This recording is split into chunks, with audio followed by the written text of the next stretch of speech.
any fighter who's caught taking performance-enhancing drugs should be banned for life.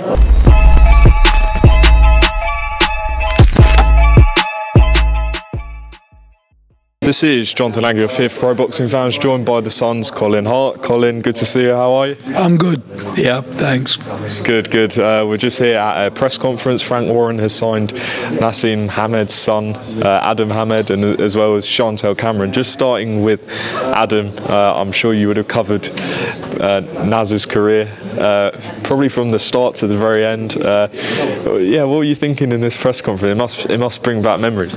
Well, it's history trying to repeat itself. I did, in fact, cover Naz's career from start to finish. I don't envy young Adam. Following a famous father in any sport is a very, very hard proposition.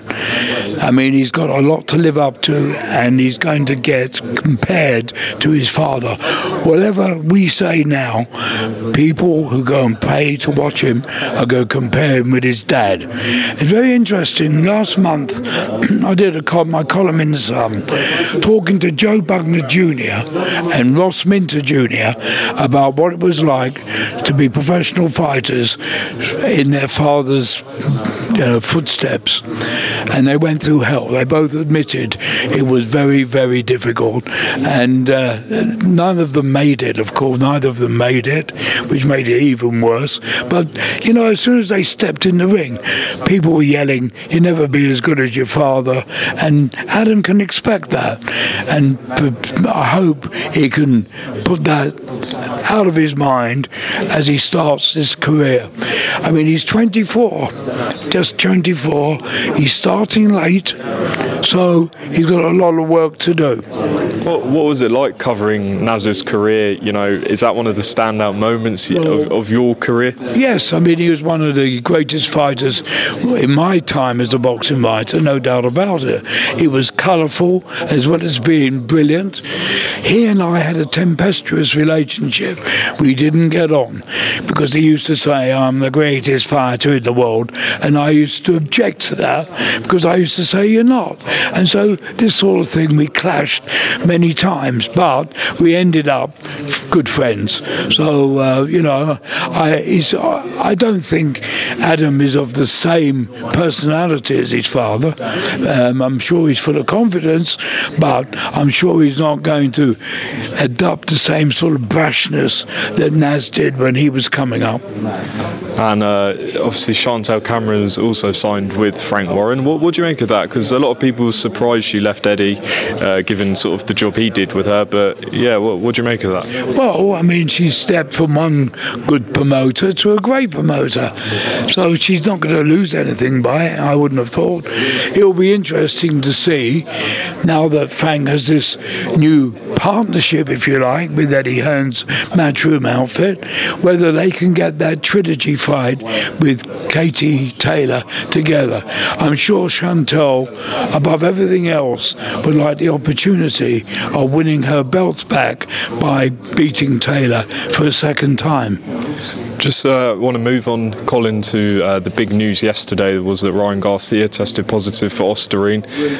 I'm sure, having covered boxing, how you've covered it, you're not surprised when you hear these tests, but were you slightly surprised? Well, let's put it this way. When I first started writing about boxing, and for many years later, the thought of a boxer taking drugs never entered my head. Unfortunately, it's becoming more and more prevalent. They're being found out far more than they used to be. I'm not naive to think that it never happened before, but in this modern day and age, it seems to be happening far more regularly, which is a great pity. My feeling has always been the same, and some ex-fighters agree with me, one in particular being Barry McGuigan.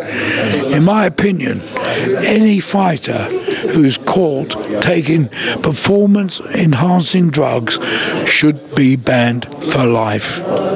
In terms of, you know, the promoters, obviously their job is to put on the fight to make as much money as possible. Can they do anything more? Because ultimately it's in their interest for the fights to go ahead.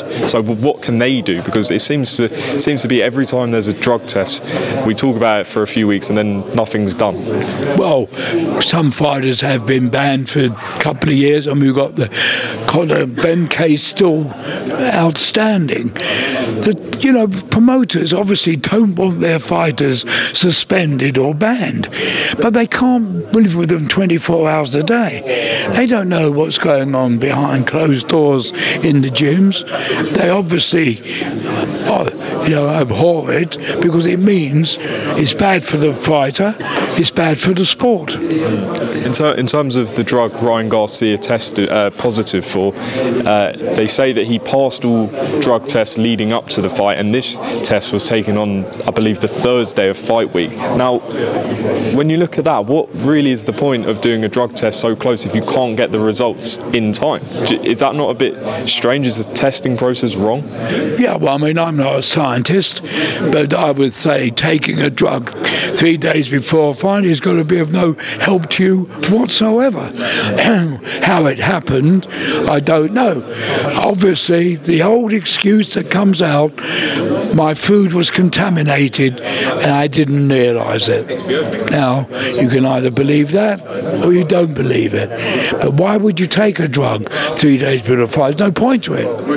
Yeah, that's what I was thinking as well. Colin, just finally, we obviously have Tyson Fury fighting Oleksandr Usyk. I've spoke to you a lot about the fight, and has your thoughts changed on it? You feel like Tyson Fury might be slightly past his best, but as we draw nearer, how do you see it going?